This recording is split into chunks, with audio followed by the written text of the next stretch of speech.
Hello, everybody, and welcome to another D4Tress Hangout. Andrew is currently on the verge of death, so he will not be participating this time around.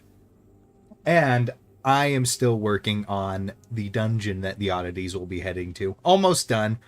I finished it structurally, now I just need to fill it out with... I still got a couple more puzzles I gotta come up, so I gotta look up some, 5th grade math questions or something. But... But yeah, so because of all that, as you can see, we'll be doing a hangout stream today, and if you read the title, we're going to be making more models of this Gearwarden. Woo! Right here. So it's basically the Gearwardens are the same base model, which I will show right here. So here is the rough idea of the Gearwardens specifically. So they'll pretty much, they'll vary quite a bit in their equipment and stuff, but what they will all have in common is this omnidirectional sphere that they can use to get around and keep themselves balanced. So that is kind of, and then, you know, this somewhat humanoid torso. So that is kind of like the base thing. Some of them may have the head, some of them won't, but the biggest difference between all of them is their arms will serve different purposes and they'll have different roles in their on the battlefield or wherever they're serving. So, Yeah. so enthusiastic, Erica. So yeah. Glad to be here. So yeah, we're just going to make a couple of those and probably make a bunch more off camera, at least as long as it makes sense. But let's get right into it. And the nice thing that we can do is we can go like this, and we can basically go in and use the other Gearwarden as a template. Yep. So. Ain't no way I'm building everything else up from scratch. Oh, yeah. So basically, it will have a lot of the... it will have a lot of the same characteristics in terms of traits and whatnot, but the where it's going to be... where they're going to each be vastly different is in their actions and what they can do. And of course, because the Enforcer's one that has a shield, most of them are going to be lower armor class than the Enforcer. So let me just throw that in now before I forget. Okay, so with that base model in mind, what do you guys think would be another thing? Like, let's say if the Enforcer was like the first one to get manufactured and rolled out, because the Enforcer goes in to deal with to disperse and deal with crowds, and can also be deployed very effectively as foot soldiers. What do you think would be the next logical... Rural soldiers. Because they don't have feet. Yeah, the next logical, I guess, model to come out of the Gearwarden series. Well, I like the suggestion in chat, actually. Construction bot that has a hammer and nail gun. Okay. I really like that. I don't know if it'd be part of the Gearwarden series, but we're making that. So we'll keep that in in there. Helps rebuild after riots. Yeah. Do you guys think the honestly, yeah, a line of bots dedicated to repairs around the city. I mean, yeah, not only, yeah, actually, got a good point there. Also does barricades. Yeah, it would be field repair on the other bots. Mm-hmm. Field repair on the other bots. It would be setting up barricades and battlements, maybe setting up barracks and stuff. Maybe there could be a function where it could like dig trenches if it needed to. and all this stuff. So actually, yeah, I like that. Yeah. Okay. So, what is this model called? Gearwarden. We could go something simple like Gearwarden Builder, Mr. Handy. Let's go all Fallout on it. I mean, Gearwarden support. Yeah. It would literally go in between to support all the other Gearwardens, and maybe it is usually accompanied by a team that can help switch out its hand tools. Maybe it has like a team of like 2 or 3 technicians with it at all times to kind of help it with the finer details. That'd get tedious if there were a lot of them. So there would need to be a select few. Yeah, and so basically the Gearwarden support is to make sure the rest of them are up and running. So it will not have the charge ability. It's also large rather than medium, so it can lift heavy materials. I feel like that would be a different one. Maybe a Gearwarden hauler is like the big thing, because I feel like the support split them into 2. Because the support is basically like goes in, repairs the robots. They'll do the fine welding. They'll do the welding. They'll do like the carpentry and stuff. But then you'll have like the massive have like the massive haulers that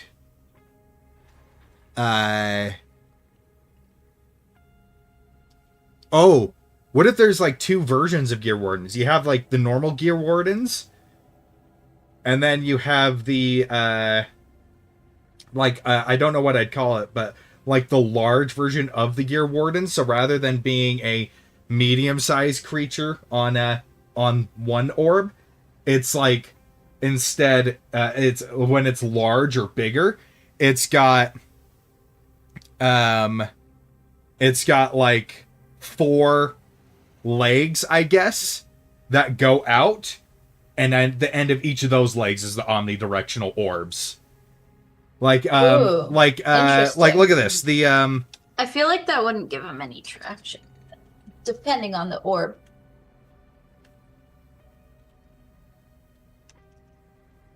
Okay, let me show you the this thing. So it's similar to this, the Landwalkers from Ratchet and Clank, with like the 4 different legs, but instead of just having to be the legs walking like a spider, at the end of each of those it has, actually I know it even better. That's basically how the Fallout Sentry bots move around, but with just 4 instead of 3. Okay. Interesting. So would it have the exact same look, just with the legs? Or is there something else? Maybe with the big models. Maybe with the big models, instead of having the head, maybe the head is like kind of inside the torso. Like that? Yeah, kind of like that. Maybe even lower down. Are we making a big model right now, though?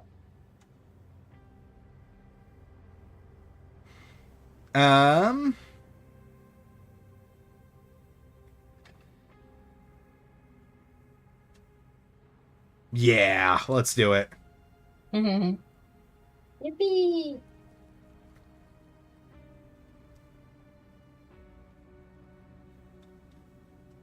So I feel like so what would the large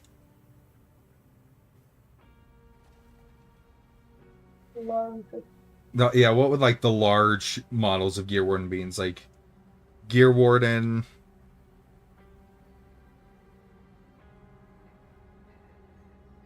or just Gearwardens, and then heavy Gearwardens, and then the different models of each of those.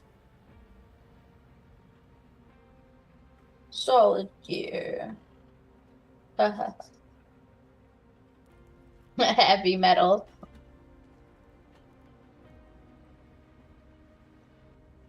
Yes.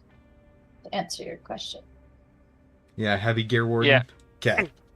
Maybe have like Heavy Gearwarden, Gearwardens and for then the larger ones, and then we can have ones like, I don't know. I was thinking like maybe have one called like artillery, and it's got big guns, but it moves slow. moves really slow. Yeah. Literally a some tank. it needs some sort of like support troops. Yeah, so we could do that heavy Gearwarden builder and then the normal Gearwarden support. So the heavy Gearwarden hauls all the building materials, sets up like the big stuff, and then the support goes in and hammers in the nails, does the welding on the smaller scale. So they work in tandem as a construction crew, and then the support can also go in and do minor repairs on other Gearwardens. So yeah. I like it. So we got heavy Gearwarden. So this guy is not going to be made for primarily for combat. This guy is he is a pack mule construction type thing. He's the one that's got the head down and everything and the legs. Yeah, and the 4 legs. I think all heavy Gearwardens are going to be that, just to make them a bit more tank-like in their feel. And to give them better balance, no doubt. Yeah. So 3 legs is more balanced than 2. Or 3 legs is more balanced than 4. Oh, is it? Yeah, that's why 3-legged stools are way more balanced than 4-legged stools. Oh. Then the 3 legs with the orbs, and it'd be cool if the orbs did have some, like, they're omnidirectional but did have some serious traction on them. Yeah, spiked orbs. Yeah, something like that. So did you spike my orbs, man? So this guy, because he is because he's not meant for combat, multi-attack basically just won't be in his arsenal, like, at all. So this guy is very much a hauler. Maybe he also has like a because he would need several tools. This guy would need several tools to get to, kind of get things done. Yeah. Give him a Swiss Army knife for an arm. Something has a bunch of tools on it.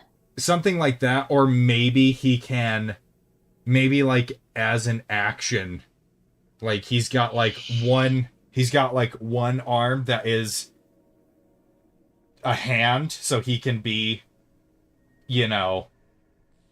so he can be like have very fine control when he needs to. And then his other arm is like his tool arm, and as an action he can swap out to one of the different tools he needs, whether that is he needs to carve out an area, it's a drill, he needs to dig some up, it's a giant bulldozer shovel kind of a deal, or he needs to go in and drive some railway spikes into something.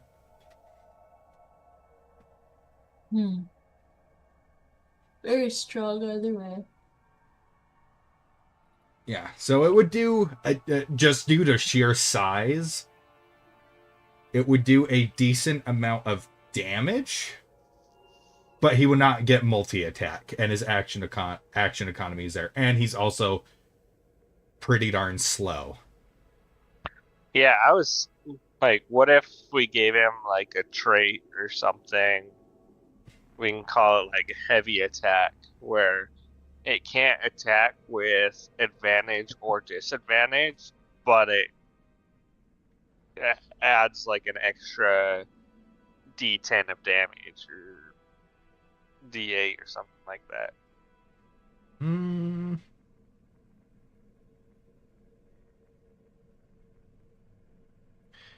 I would say we don't have to have the trait itself add damage, because we can just have the tools themselves just throw that into the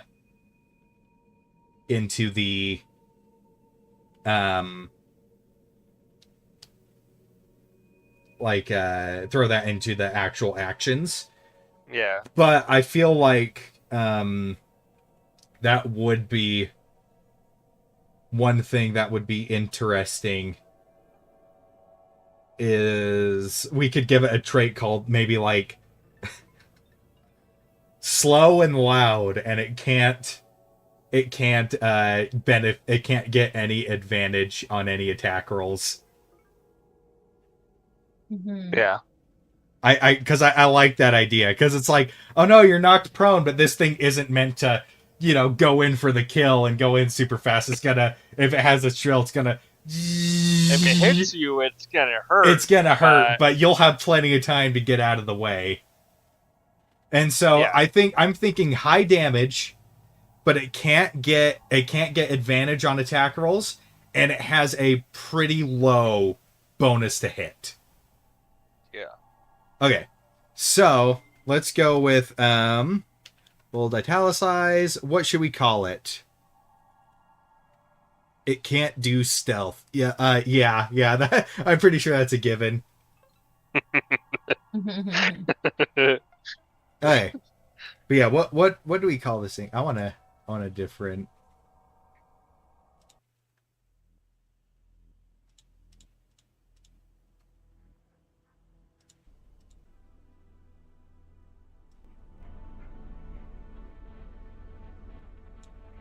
Robot Scrapyard is what this one's called. Okay.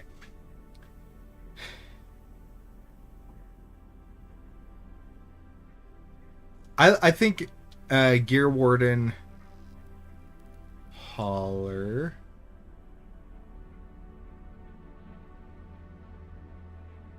Yeah, I think I like Hauler more than Builder because it feels more multi-purpose. Yeah. All right. So what should we call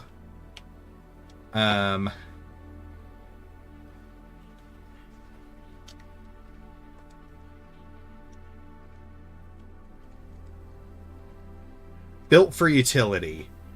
And so we'll go like this. The heavy Gearwarden Hauler is built for more utilitarian purpose. Oh my gosh, I can't spell. Is built for more utilitarian purposes and is somewhat ill suited for combat. As a result, it cannot gain advantage on any attack rolls. Actually, let's make it more. It can never gain advantage on any attack rolls. Nice. And then we can also put in Hauler.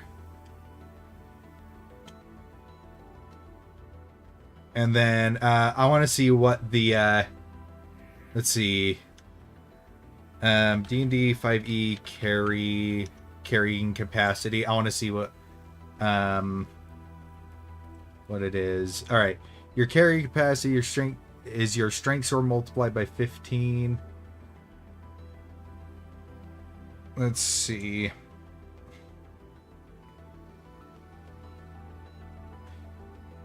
Okay. Missions bonus, contest skills. Yes, know that passive. Using strength checks. Attack rolls. Saving throws. Okay.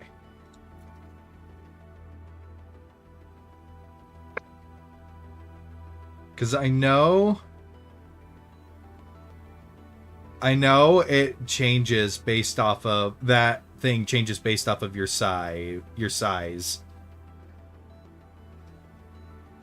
Mm-hmm.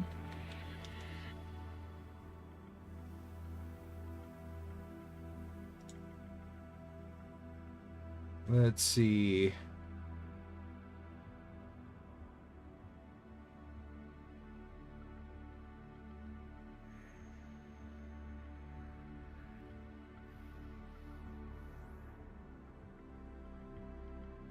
Okay, so for each size category, double the creature's carrying capacity and the amount it can push, drag, or lift for a tiny creature have these weights.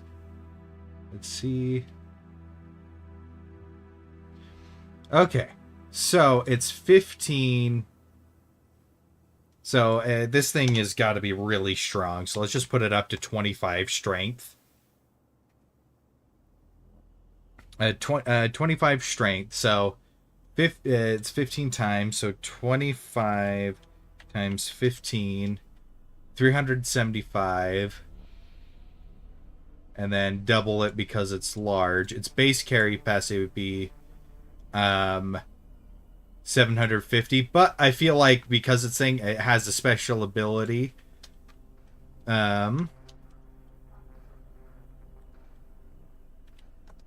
due to its practical,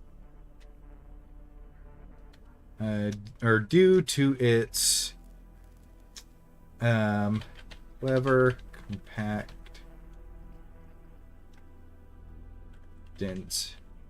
design, the hauler is suited to carry vast amounts of weight without difficulty.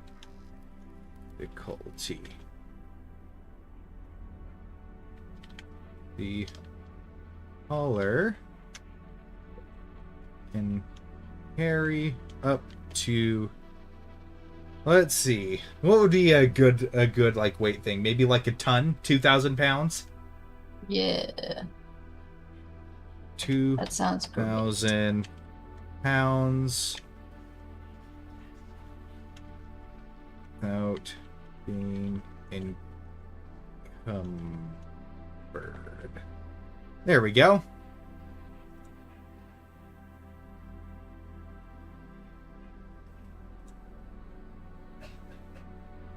Alrighty, and then let's go like this.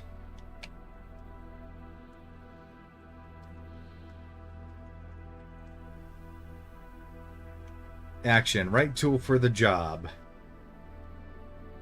As an action, the heavy Gearwarden hauler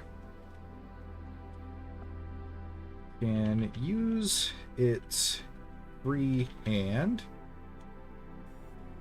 to swap its tool arm with that of another tool, and only have one tool equipped at a time, and cannot form with any tools that are not equipped. There we go. So, tools it has. And because it's slow, we'll only give it a +3 to hit.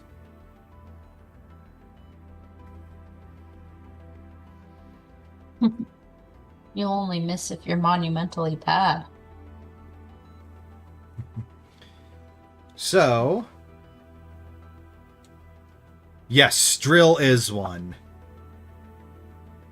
Yeah, the bonus to hit is very slow. All right, so we got drill, jackhammer. So drill, and then we'll just copy and paste a couple of them, just so we have the template. All right, so we got drill, jackhammer. What's another tool that I think these guys would do? It should be an auger, not a drill. Well, I feel like you would also use this guy if you're mining out, if you're like digging out a tunnel to build like a railroad. He'd be able to drill through the rock.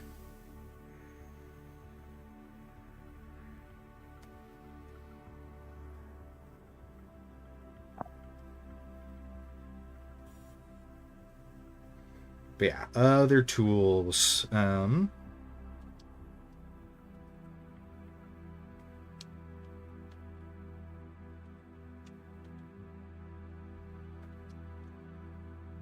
A rail spike driver.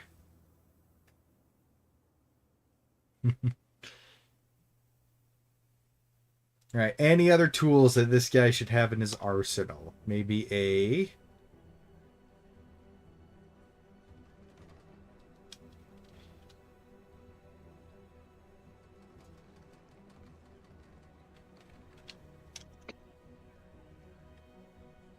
This guy would have a giant freaking blowtorch.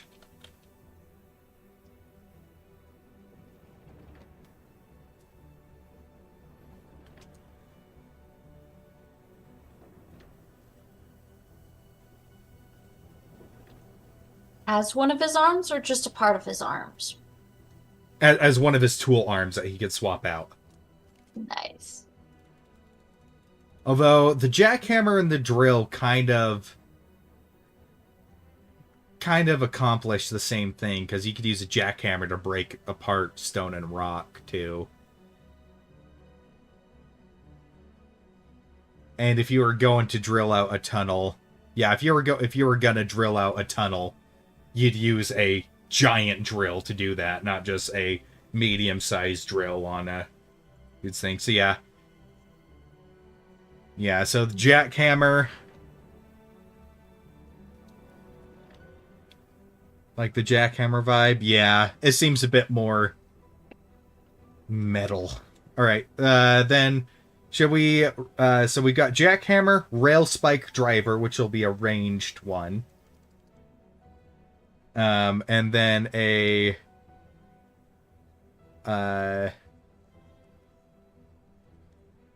blowtorch. An auger is what he's saying on there.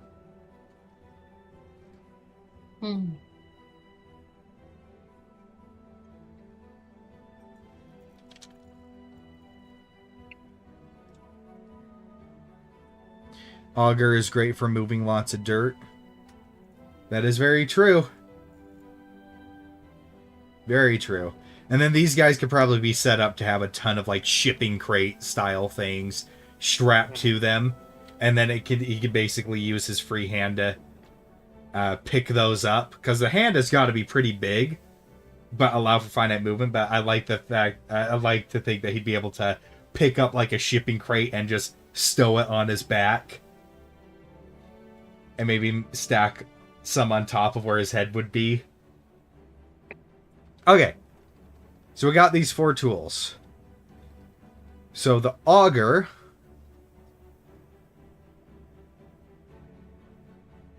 Let's see. No ranged option. I mean, he's got to be able to drill in spikes. Yeah. That's a great feature to have.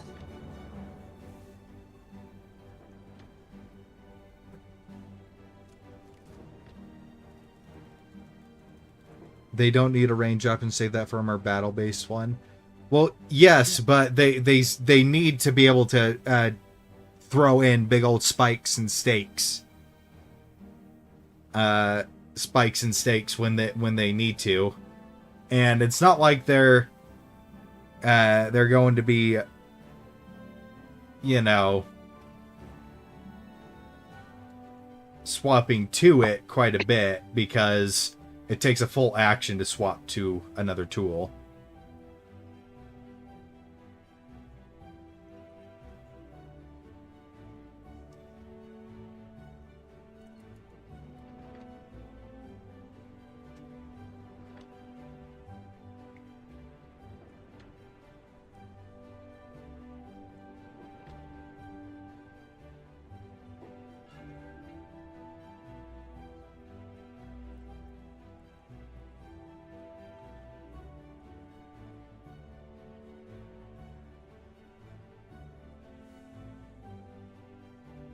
A big hammer that has spikes loaded into it.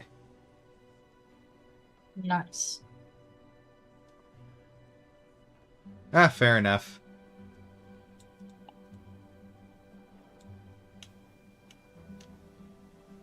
Okay.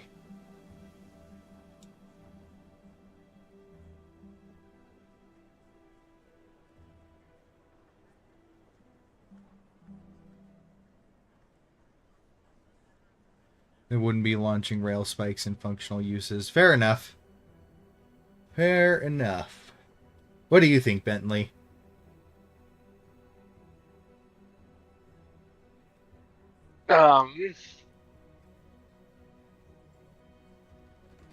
Sorry, I'm a little brain dead. You're good, you're good. I think we all are, just a little bit.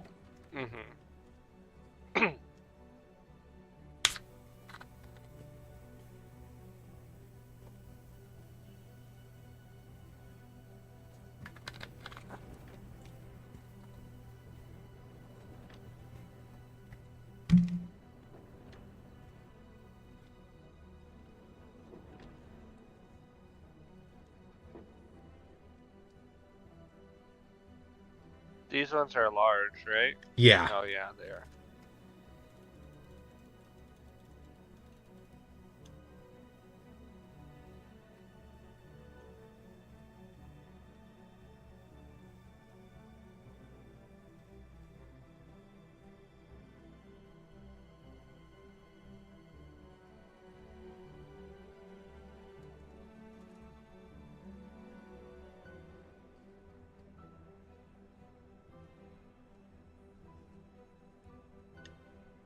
Yeah, about how much damage do you think the auger should do? Because the auger is going to be the piercing damage. I know, I'm just thinking, I'm like, because, I mean, I know what's on there right now just feels a little low for kind of what we're thinking. Oh, no, yeah. This is still the damage calculations of the Enforcer. Yeah. Yeah, so I'm just trying to think of, like, what... I mean, does adding a 1d10, is that too much? Or... Well, if this is a giant thing, so let's take a look. So 28 3d10 plus 10 is what Andrew's saying on the chat there, which that would be, so the average of a d10 is 5.5, round up to 6. 3d10 18 that'd be like plus 25. 10 be 28 average damage. Yeah, it's hard to hit, but if it does, it will be devastating.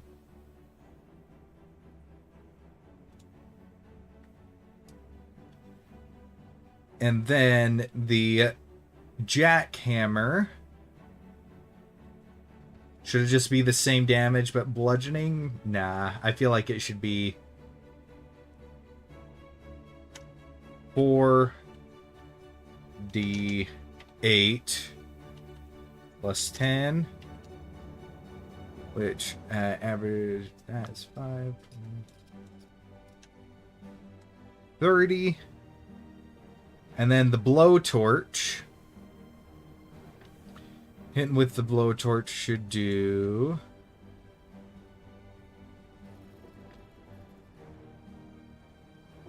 Let's see...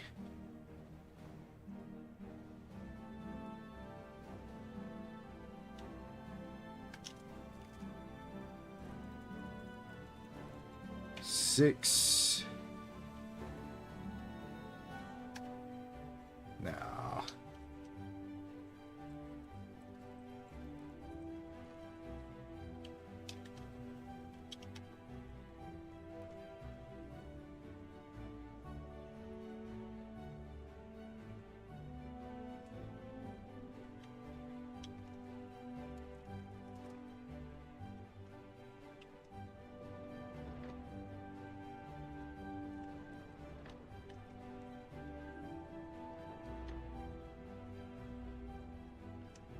4d10, 10 plus 10 fire. Yes, that would be 6 times 4, 24, 34. Fire damage. There we go. Each with a range of 10 feet because it's got long maneuverable arms. There we go.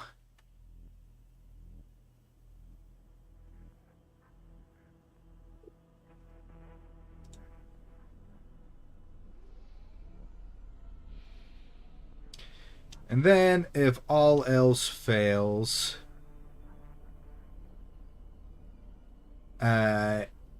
I guess it could get a slam attack with its non-tool arm.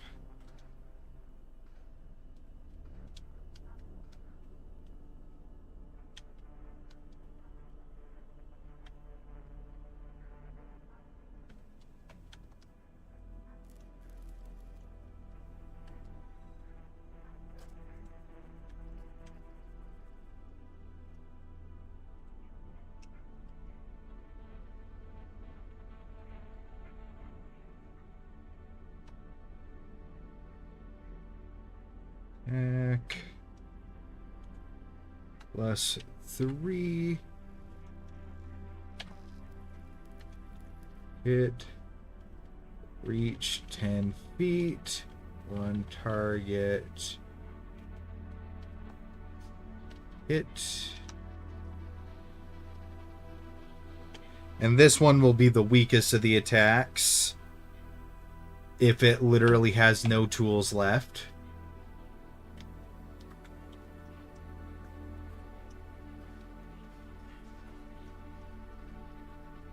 You go like this. Boom. There we go. Slam is available. There we go. Plus 3 to hit. And then it only does 2d10 bludgeoning.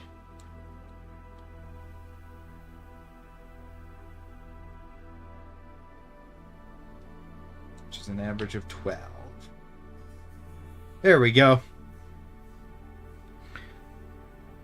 Okay, pretty slow, which is the gets no special bonus actions or reactions.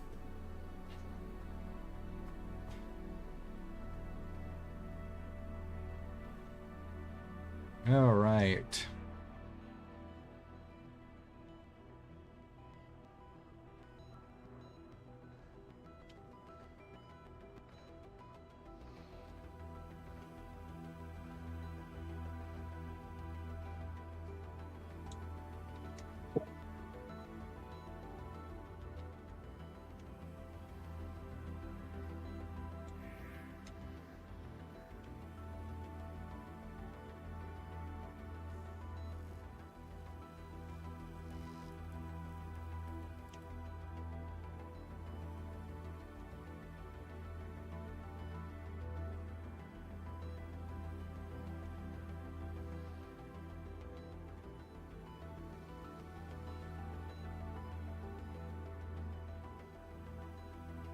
within the heavy Gearwarden series.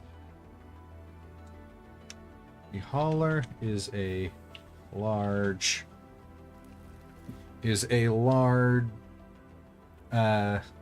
construct, specializes in carrying vast amounts of weight, moving materials from one place to another. They are also equipped with various tools to aid in both construction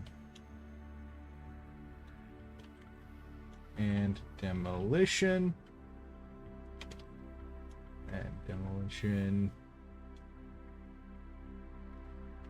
Situations, and are not primarily used for combat.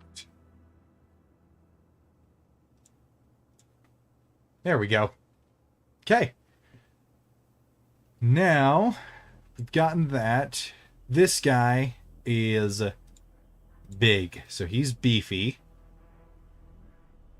So, let's just go to dice average calculator. Okay. What is a decent amount of health that this big beefy dude should have? Oh. Andrew's saying 150. That sounds like a good range. It's just a person who doesn't know anything about. Oh, man. Yeah, it needs to be a tanky boy. Mm-hmm. So the medium-sized one has under 100. Yeah. And these guys sacrifice armor plating for basically shock absorbers, I guess.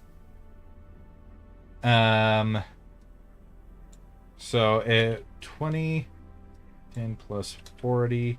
All right. I sent you a general thing.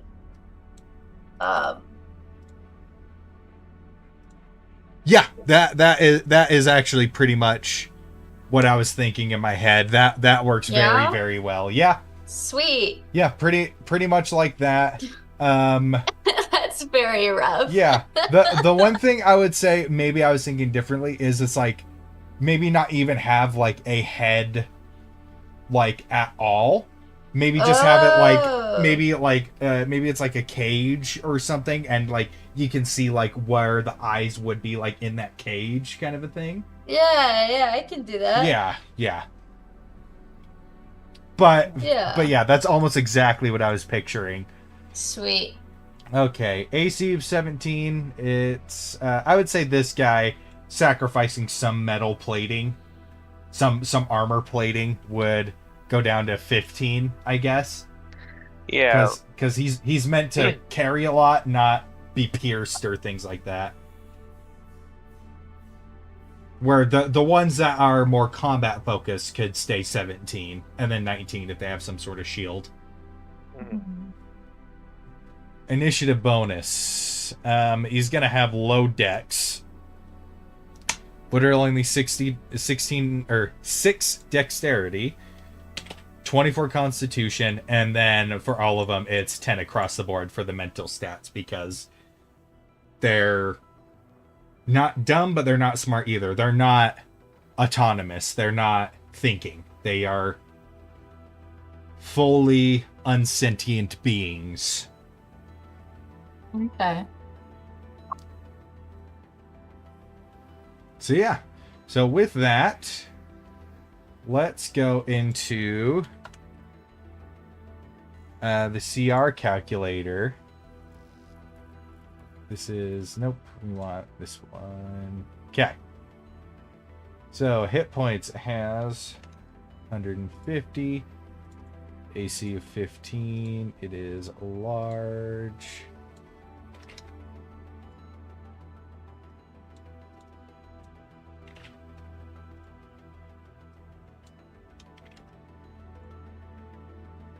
go like that. And then attack bonus is only 3, does not use save. Damage per round. The most damage it can do in a round is with its blowtorch. So 34 is its max average damage per round. Oh my gosh. Reason. 34. Does not have any vulnerabilities, but does have some immunities. I kind of like this guy. Doesn't have any of those. All right. It's putting it at a challenge rating 10. But I mean, I guess it would be harder than the Enforcer just to take down. Yeah. None of these are on there. Can't fly. So yeah, all right, that seems reasonable. Also, they are immune to all damage types except psychic. Oh. Ugh.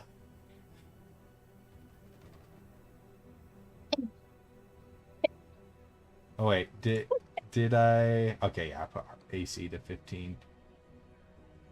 Alrighty. So now that we've gotten that, yeah, it is immune to poison, and it has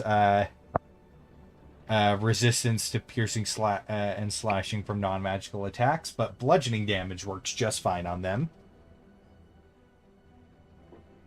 And then immune to all the things that constructs are typically immune to. So let's save those changes.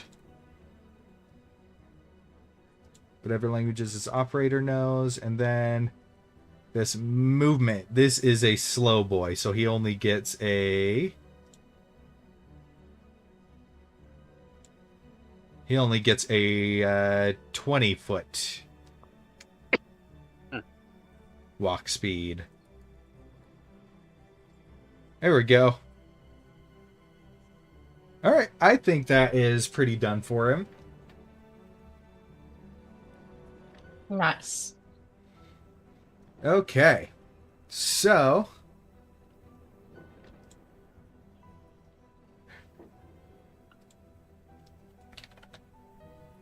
Alright. Hello. Cat. Okay, so do we want to make another medium-sized one or another heavy? I don't know. I'm kind of attached to heavy because this guy's fun. I like him. We'll make another heavy. There's definitely going to be more standard ones than there are more standard ones than there are heavies, but I like the one that you thought of, Bentley, the artillery. I think we should do that one next. I think that one could be sick. Yeah. Heavy Gearwarden. Hey, get out of my face. Artillery. So we got that, and then...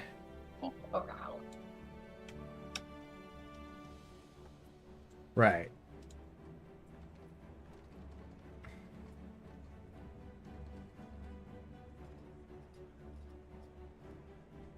That's a nice idea. A water hose option for deterrent.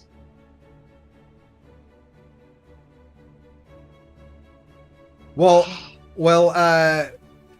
only the, yeah, but as much as I like that idea, having like the deterrent thing, the main one to disperse crowds and riots is the Enforcer. They're kind of like built for that kind of thing, but the Enforcers have water guns. Yeah, but I do kind of like that you deploy one of these if the Enforcers aren't working.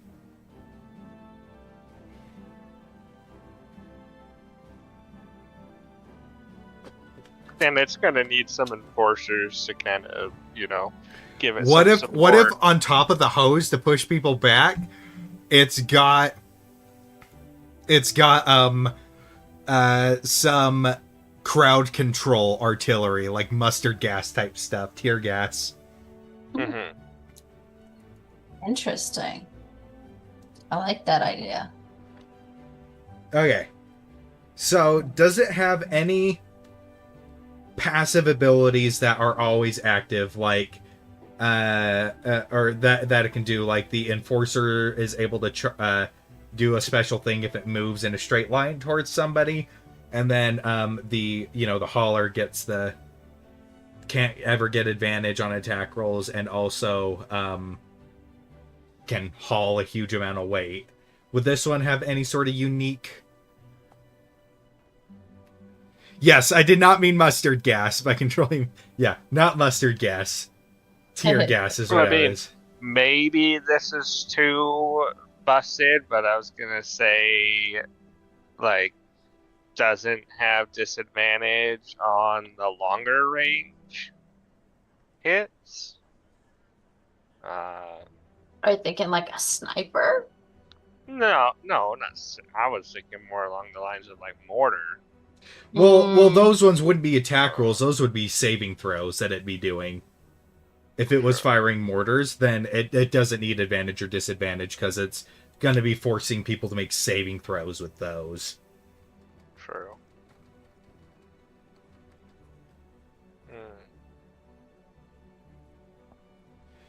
Yeah, this guy would not have any melee options. This guy would be full on long range.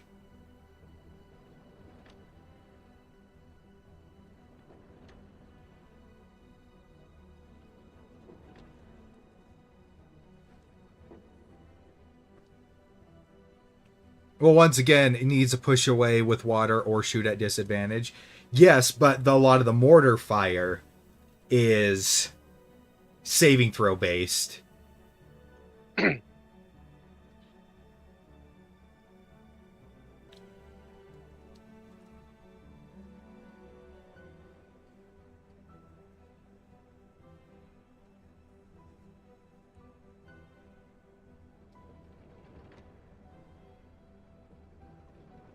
But yes, I feel like the mortar cannons should be it should be like limited ammo with certain things, and then it's got like a full on. It's got like one full on sniper cannon. It can like sniper cannon that it can use as its like bread and butter normal attacks once it's out of missiles and stuff to launch.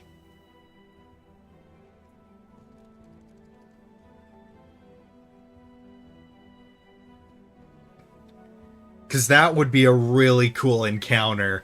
Is you start off. Headset died. Yeah, unlimited water cannon and lethal shot. And so that would actually be a really cool encounter. Could you imagine having to fight your way? You're very far away from it, and it's just launching mortars at you, and you have to jump between cover and be like taking, ducking under cover to close the distance. Mm-hmm. That would be really cool. All right. That's what I was thinking. What I was going to say before my headset died was, like, give it disadvantage on attacks that are, within, like, say, 30 feet or something like that, If you're within a certain range, it has disadvantage. But outside of that range, it's terrifying.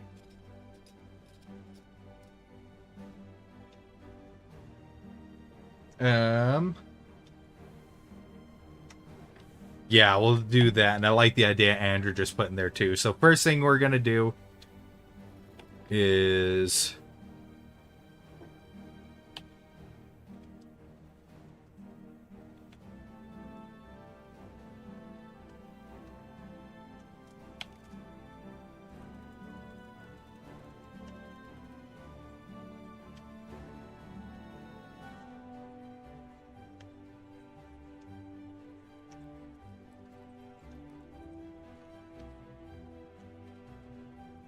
The artillery's ranged attacks gain disadvantage on creatures within 10 feet. 10 feet rather than... we could just leave it at that. Within 10 feet. And then we can also do...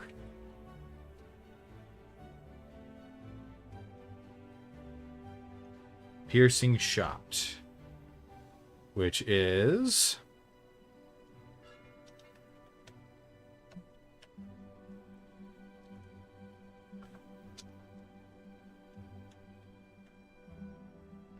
artillery's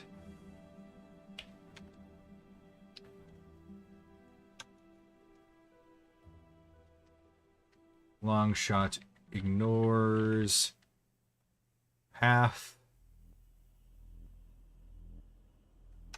ignores partial, half, and 3/4 cover. So basically, unless you have full cover, it ignores it.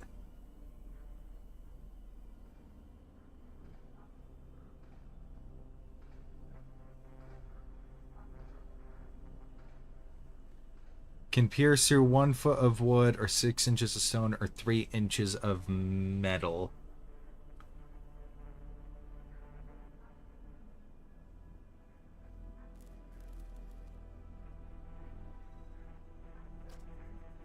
As much as I like that idea, that just sounds like it would be a pain to calculate in the game. Just being a DM. Flip the table over and then, is this table 3 inches thick? No. Then, I don't know. It just seems like it would be a... I feel like this ability is just easier to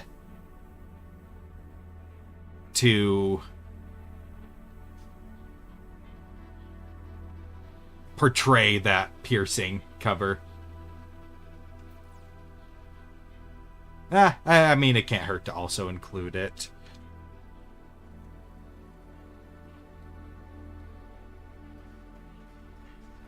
One foot of wood. 6 inches of stone. 3 inches of porcelain.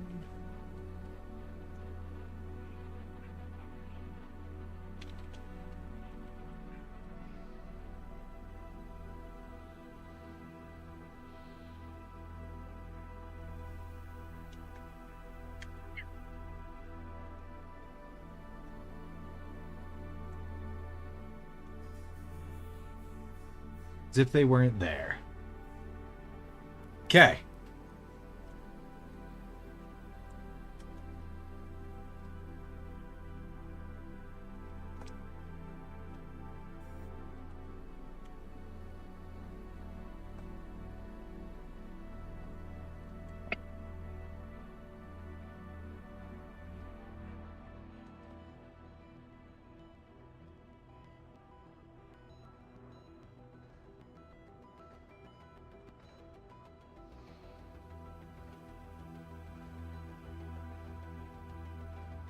Two.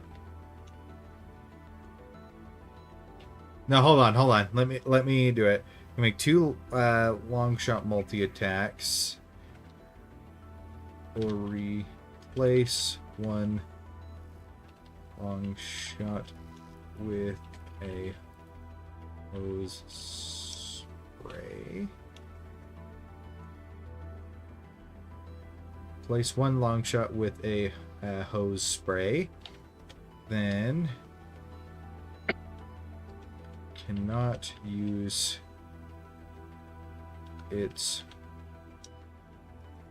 any of its mortar shells on the same turn as its long shot. So yeah, so it can fire a mortar or shoot twice. with the long shot.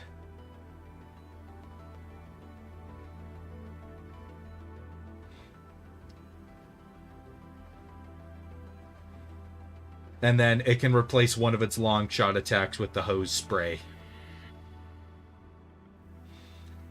Because if it had to do its long shot and the hose spray, and it couldn't do them both on the same turn, then it would basically be near useless in actual combat. So first things first.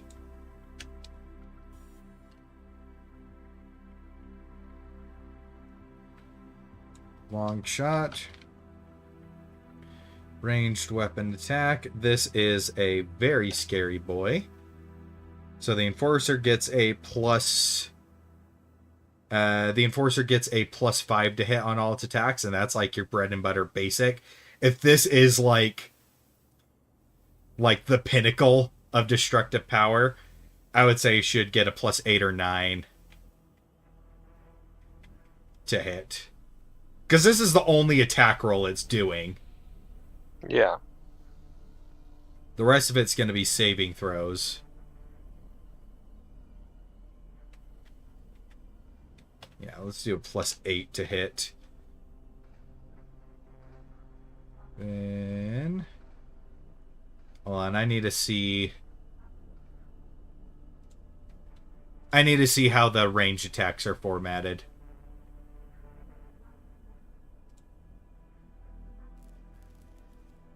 Whoops.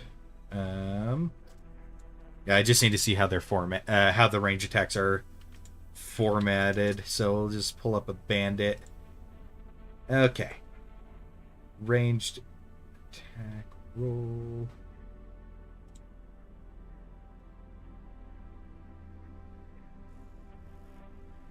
Ranged weapon attack. Hit range 80 feet / 320. Okay. So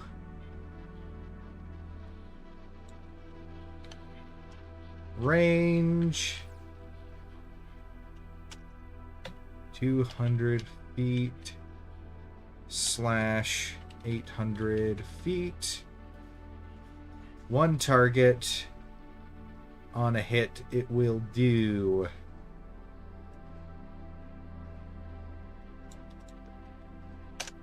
2d12 plus 8 piercing damage. 2d12 plus 8. There we go.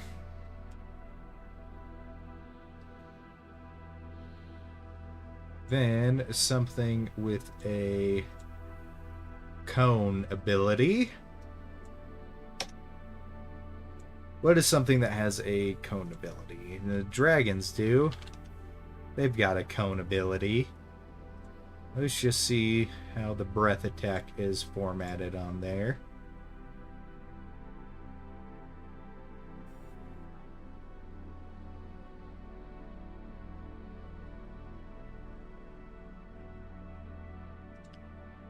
Okay, so we can just go like this. Hose, spray. The 3 fires out. Spray water in a 30-foot cone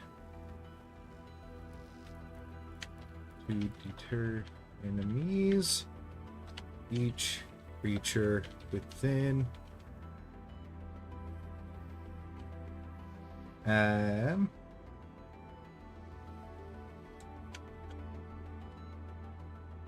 forceful spray of water.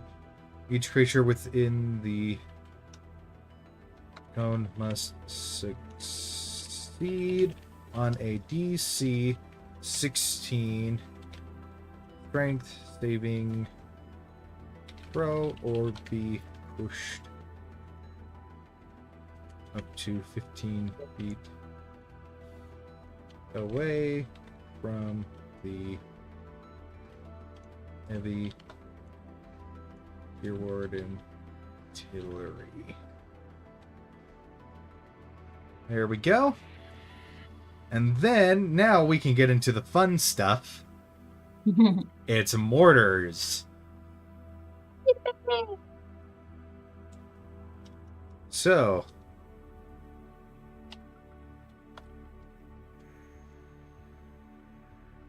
mortar, tear gas, and we'll do 3 per rest. And in terms of these guys, the rest is them getting maintenance done on them or whatever, getting restocked and stuff. All right.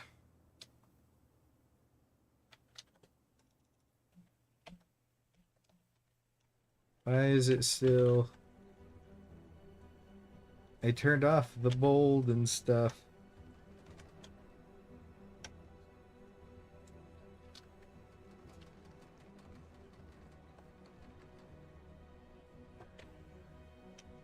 Why is it doing that?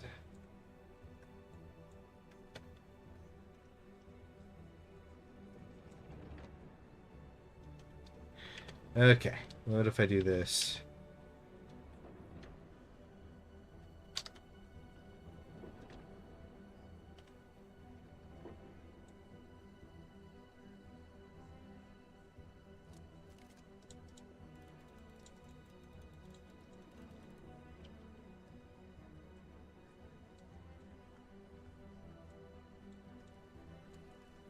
Just stays. Oh, that's so annoying that it does that. Alright. Guess we'll have to do it this way.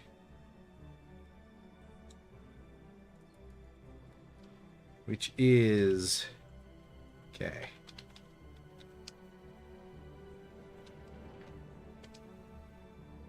Three per rest.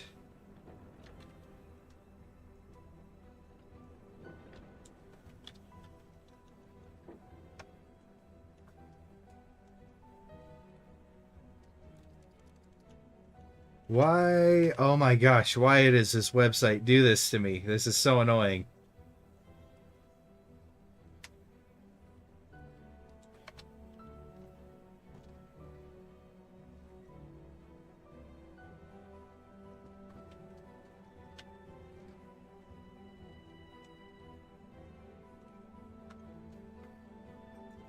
Heavy Gearwarden artillery. And then we can go like this. Boom, get rid of that. Then we can go like...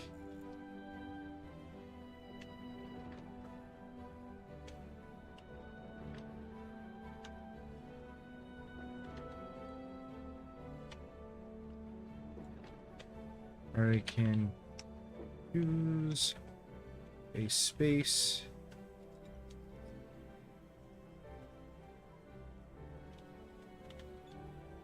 What's in 150 feet? Let's see.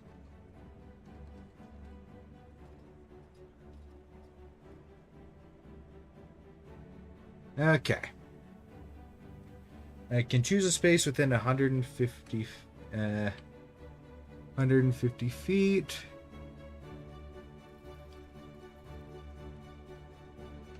To launch a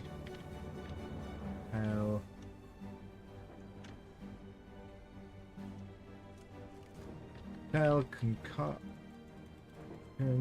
to deter enemies and disperse crowds. Any creatures within a 20-foot radius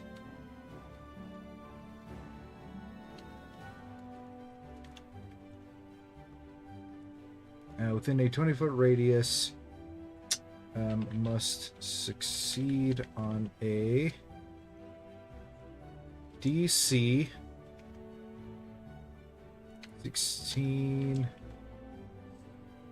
Constitution saving throw or become blinded for 1 minute until they take an action to... Nah, if this thing is a big, bad, large artillery thing, it's gonna be a giant tear gas grenade. So I'm going with a radius. Nice. Action 2. Queen.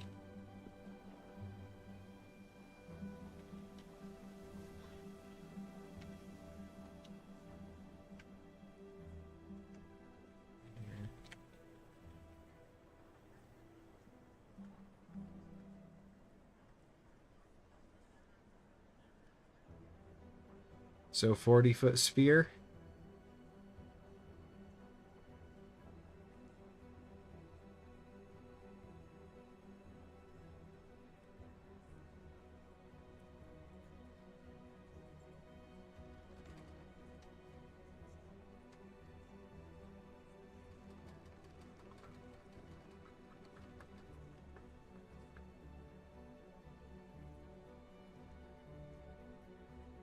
Does seem pretty big. Yeah, you're right, Andrew.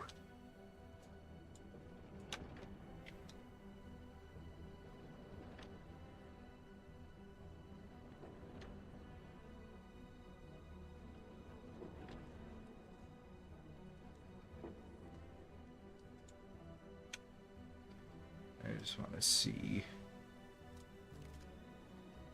how this works.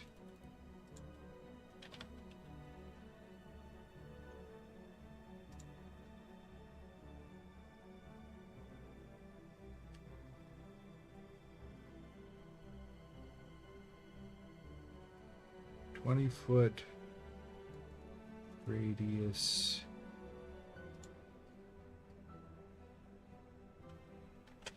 Sphere. Fireball is a 20-foot radius.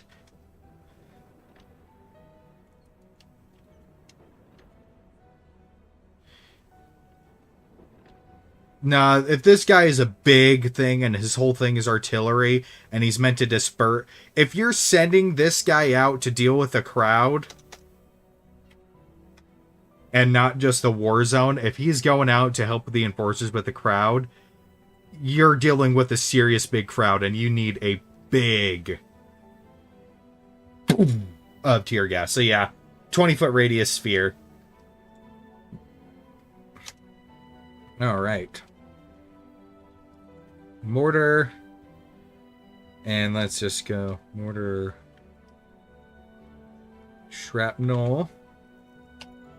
With 3 per...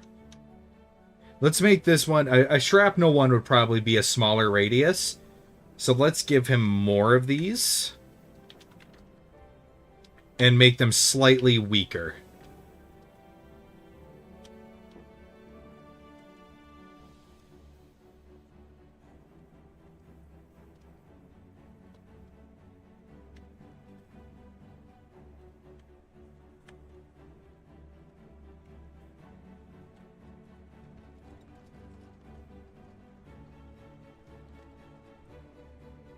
Do a space within.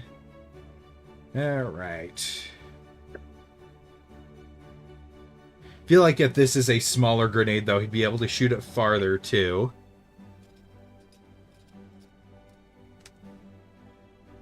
Yes, it's a dex save, but what is the... What would the range be? If the tear gas is a big canister of tear gas that's shooting out, a smaller shrapnel grenade, and that could go 150 feet. Maybe the shrapnel grenade can go up to 200? 250? 50 feet. Space within 250 feet. Space within 250 feet. all creatures within a 10-foot sphere of the nation must succeed on a DC 16 dexterity saving throw or take, let's see,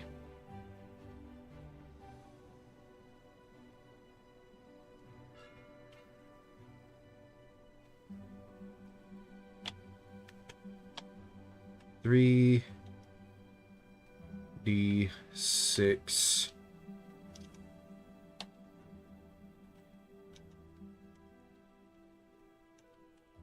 3d6 piercing damage.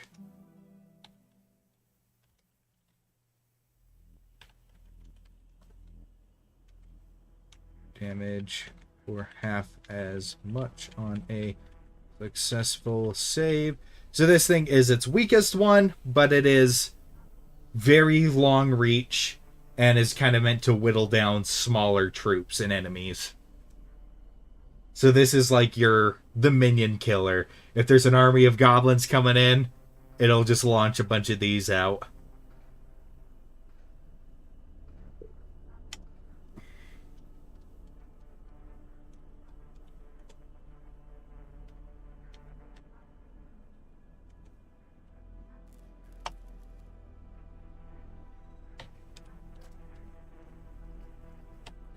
And it's got 2 incendiaries, which are just going to be fireballs, basically.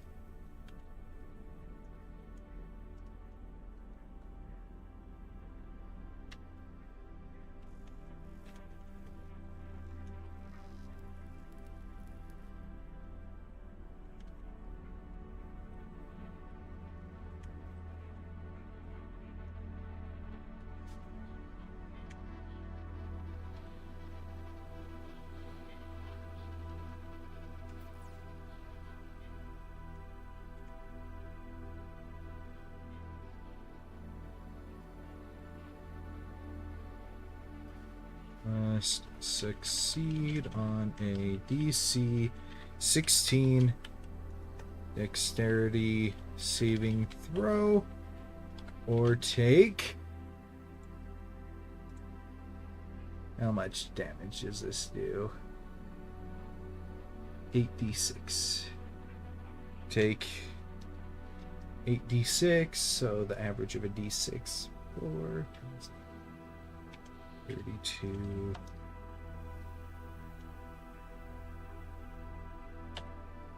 d6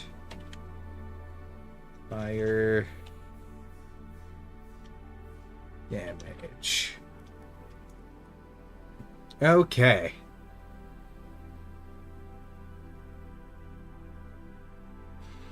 Any other artillery things it should get? We got the shrapnel, which is relatively weak.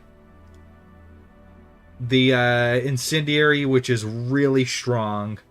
And then the tear gas, which does no damage, but is crowd control.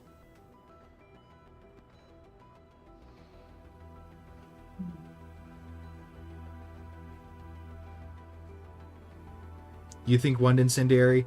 I disagree. I want to give it 2, because this is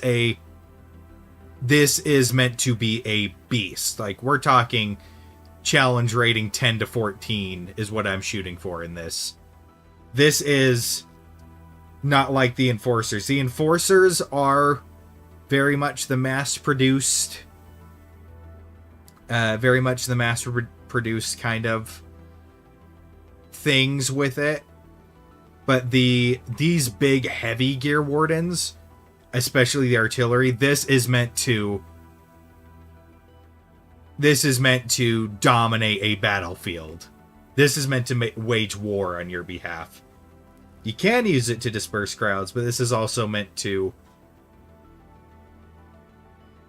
you know,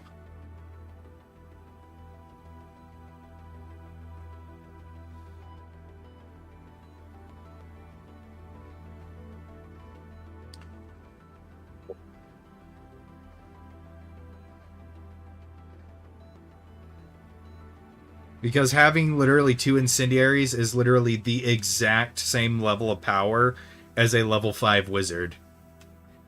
This is verbatim the fireball spell. Like, the exact amount of damage, range, size, everything. It is the fireball spell, and it should have 2 of them at this difficulty.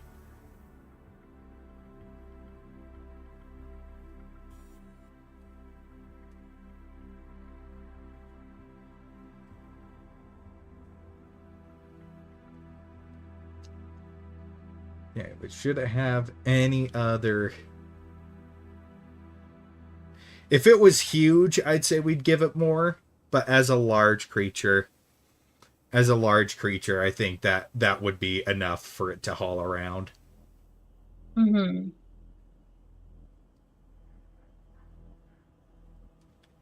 Okay. No special bonus actions, no special reactions. Here we go. AC is 17. We can keep the same amount of health. Yeah, challenge rating's definitely going to be on the higher end. Same exact amount of health. Not as much strength. Not as much strength, but more dexterity. Same con, same with that. Alright, Andrew's guess is 14. What was the challenge rating on the other one again? 10. 13. 10? Yeah, I think 13 is safe.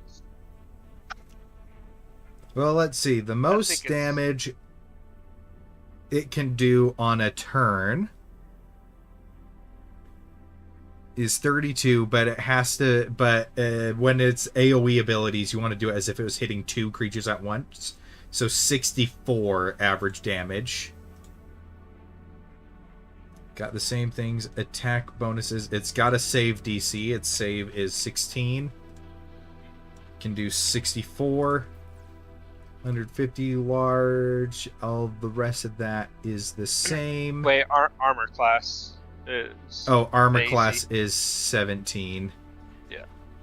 Close. Looks like it is challenge rating 13. Hey! Challenge rating 13. Guys! Okay. So we got that. My guess is 13. All right. And like boom, boom, That's boom, great. boom. Like, imagine having to fight this and, like, 4 or 5 enforcers. Like, Yeah, that would it'd be be tough. terrifying. Well, the thing is it's like, honestly, I think it, because I was planning on like, oh yeah, I could do like these Gearwardens. Maybe they could be like, the minions of the Crimson Crown. That's kind of what was like going. But then I'm just like, when you were talking about the Gearwardens. Yeah, but then I'm just like, no, I think these deserve. I think the Gearwardens deserve to have be in like another campaign, but maybe it's somebody that is following in the footsteps of Avier. Oof.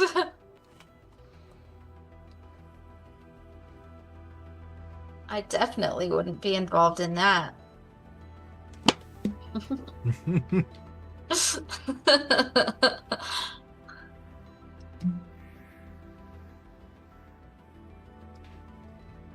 We'll see. I feel well. The main thing is, I feel like with how cool these guys are, I feel like they deserve to be around from the beginning of the campaign. Yeah, yeah. And so it's like, I finished the one's legs, by the way, and his little cage face. I think he looks so cute with his little cage face. Yeah. Yeah. There we go. that's actually yep. I like his little cage face. He's so cute.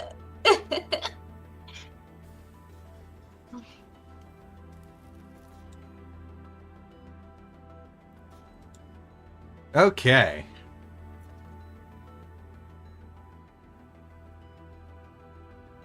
All right.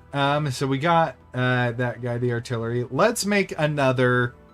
Let's make one more normal, medium-sized one, and then I feel like that's a good one to call it. Mhm.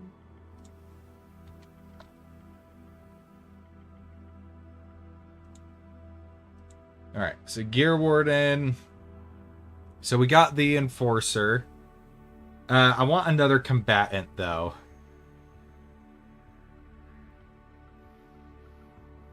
Repair bot.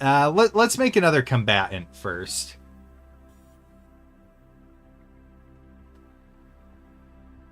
Because that would be the Gearwarden support, what you're thinking, Andrew. Yeah. Gearwarden Sentry, and maybe like they'll be quicker, like kind of acting as scouts in a sense. Bodyguards. Hmm?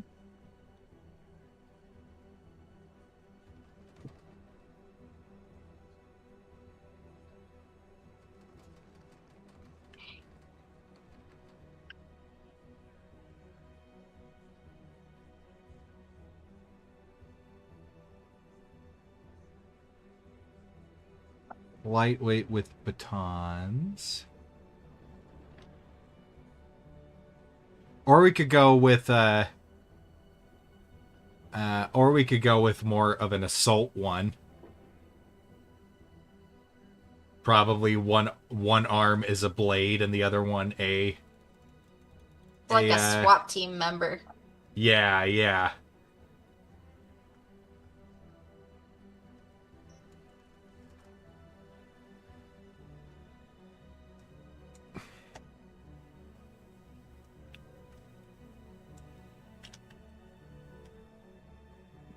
Gearwarden Assault. Yeah. Okay.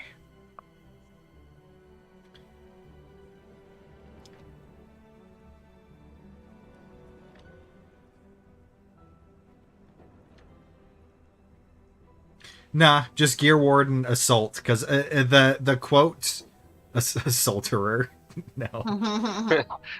Is Just it's Gearwarden basically like Assault. what class they are. Yeah.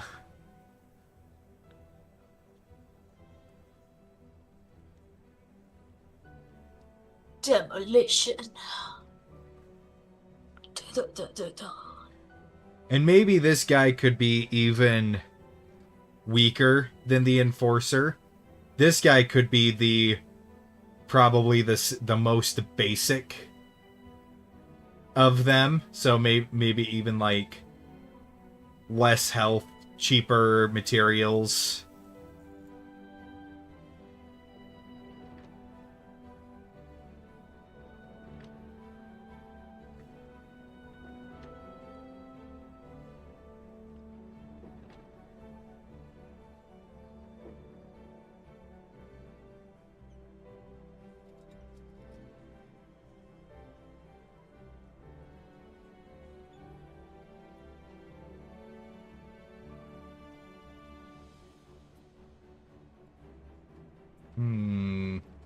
Just trying to think of what any like unique passive abilities they'd have. I feel like if they're kind of basic, they might not even have one. They're just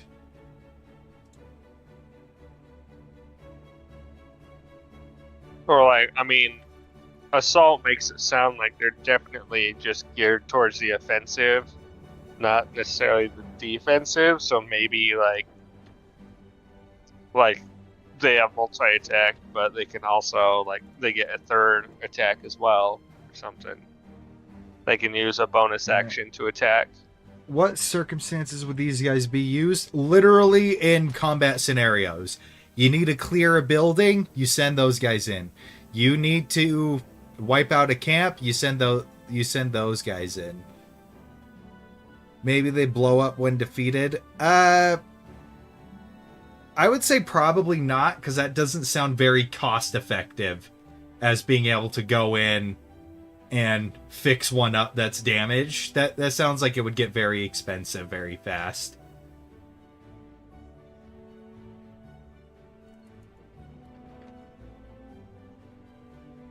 But you can assault better. Yeah, but kamikaze style. Yeah. Nah, I'm not feeling it. I'm not feeling this the self-destruct.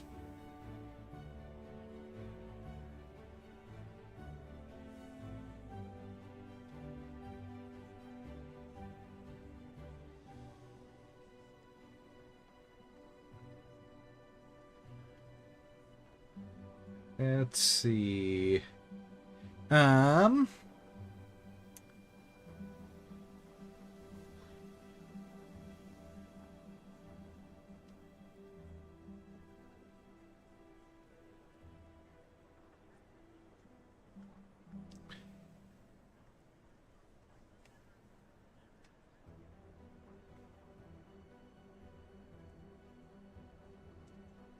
Yeah, these guys are going to be pretty basic.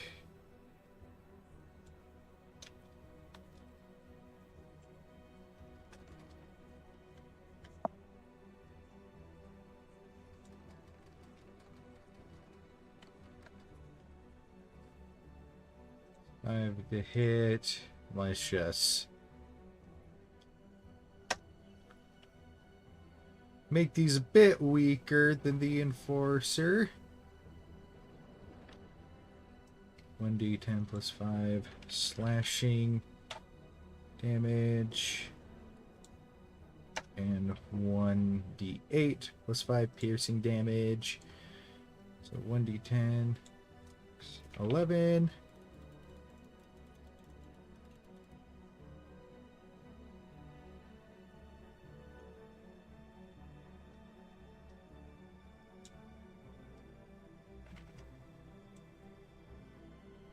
$60, 10.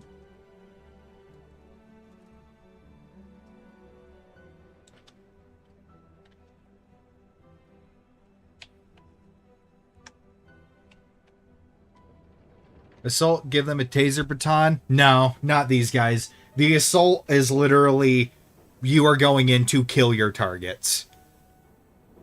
There's no stunning, there's no nothing. This is your basic foot soldier, go out, shots need to be fired, people need to be cut up. This is you gonna die. Yeah. It's definitely going to be the flimsiest of the bunch, but the most mass-produced. This guy is, hey, I need a bunch of foot soldiers, my army is dwindling, and there's an army encroaching. I'll give you 20,000 gold to give me 1,000 of these guys, you know? Yeah. It's effective. Give me 1,000 of these guys. These guys are kill, but also kind of cannon fodder. Makes sense. So they probably don't have as much effort put into them. I wonder if they have collector bots to go and bring back all the scraps for future bots. Oh, I'm sure that could be like an RP You'd probably send the hauler out to do that. Yeah. After the fact, because it can carry a bunch. Definitely.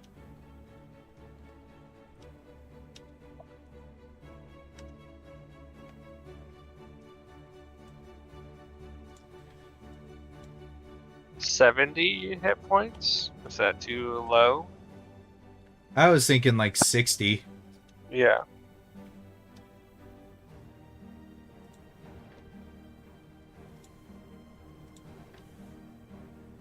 Just enough that they're a nuisance. For your average civilian, they are death itself. You're thinking 50, Andrew? Make it less so you can have more? Alright, I'm on board. Yeah, fair enough. 40 HP? You just keep lowering You just keep going down. We're sticking with 50.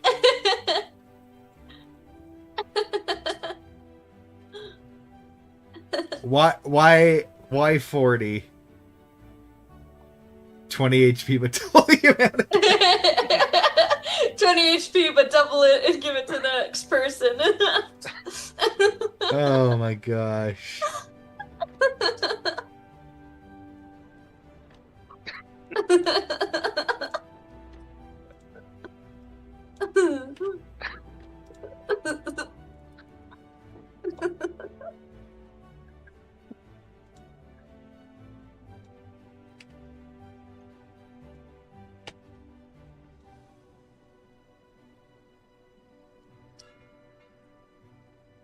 They're because they're flimsy, but not flimsy. that flimsy, right? They had to have a I mean, little bit of yeah. substance. I mean, yeah. The substance comes from their armor class, I guess. Because their AC would be 17. But Andrew does have a point. These guys are the ones that are mostly mass produced. Mm-hmm.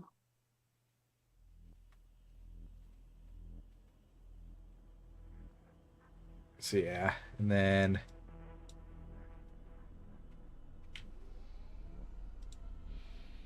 go like that.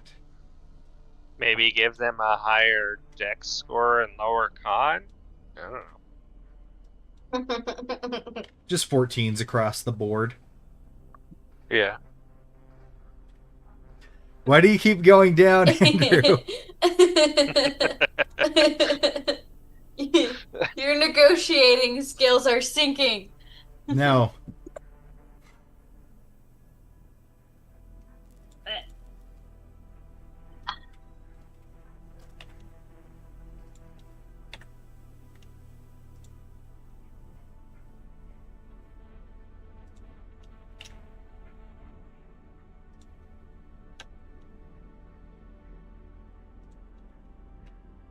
Nine, 10 on there.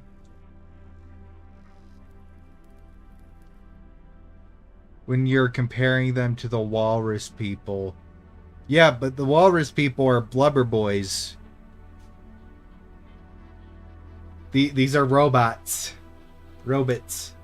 Even if they're mass produced, they're still that.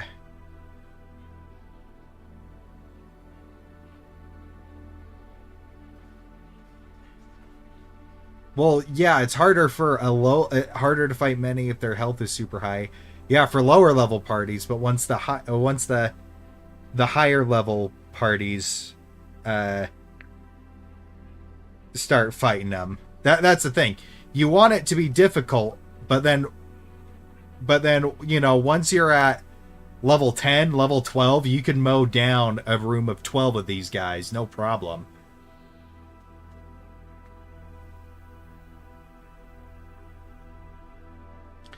Yeah, because these things are basically expendable soldiers, but they got to be good at their job too.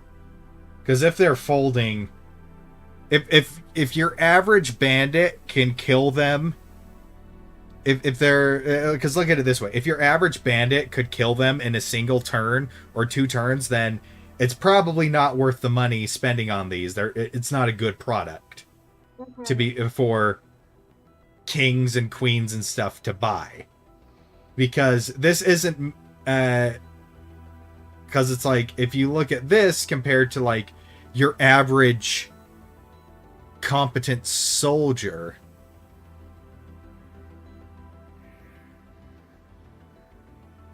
Yeah, so it's like and so it's like it's supposed to be competent. It's not supposed to be you're throwing a trash can out, because it's still supposed to be smartly designed and everything. Because if they're just making and selling crap soldiers, then they're not gonna wanna buy it. It still has to be above average. It's just relative to a lot of other constructs, and especially other Gearwardens, they're mass produced.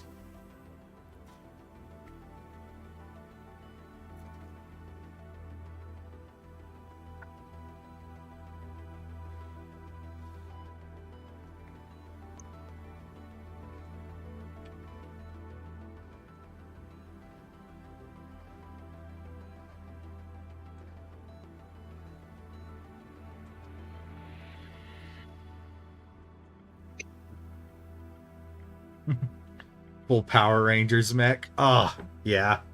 Totally do something like that. Yeah, the Hydra class would be, another time that we're going over this. Probably a large / huge variation.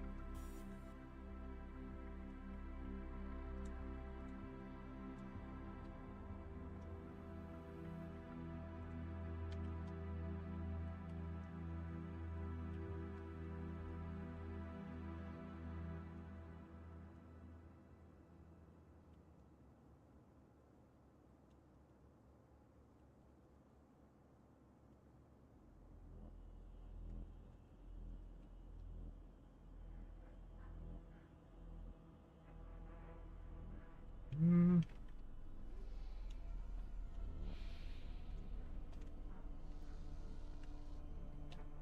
Order to...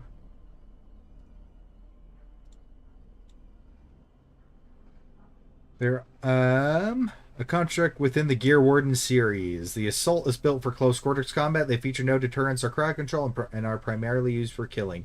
They're often used to augment battalions of soldiers in order to fill out their numbers.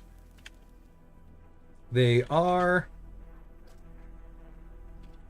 relatively cheap to make compared to other Gearwardens, and as such are much flimsier than their brethren, but are still more capable than your average soldier in a lot of respects.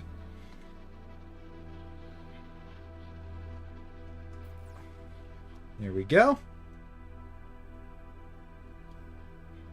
Okay, so yeah. Construct within the Gearwarden series. The Assault is built for close quarters combat. They feature no deterrence or crowd control and are primarily used for killing. They are often used to augment battalions of soldiers in order to fill out their numbers. They are relatively cheap to make compared to other Gearwardens, and as such are much flimsier than their brethren, but are still more capable than your average soldier in a lot of respects. And then the next one is just the general description. The Gearwarden series of contracts are meant to fulfill certain combat roles in a war zone or battlefield, and I added a bit more that I'll have to copy and paste from the other thing. Also being used for utilitarian and law enforcement. Being highly mobile and carrying a variety of attachments to suit any need. They are directly controlled by some sort of central command or spell and have no individuality.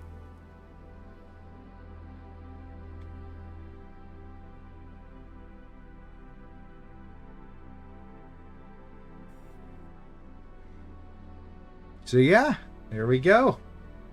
Woohoo! We have got the challenge rating.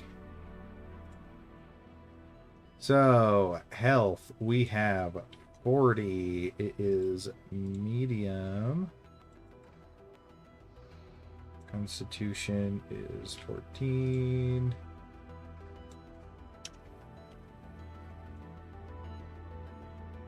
And damage per round, most damage it can do is 20.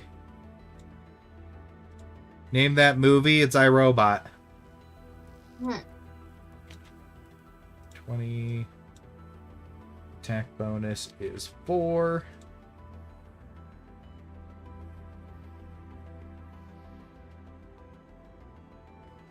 There we go. Challenge rating 3. See, basically, you could fight only one of these at a low level. It'd be like your boss. And then by the time you're high level, you'll still be fighting these guys, but they're the cannon fodder. And so you're fighting a bunch of assault. You're fighting a bunch of assault and then a bunch of a couple enforcers and stuff, with one artillery just raining down hell from above. Because the thing is the artillery, if it wants to artillerize, it hits everything in the area. So it'd be blowing up its blowing up the other Gearwardens.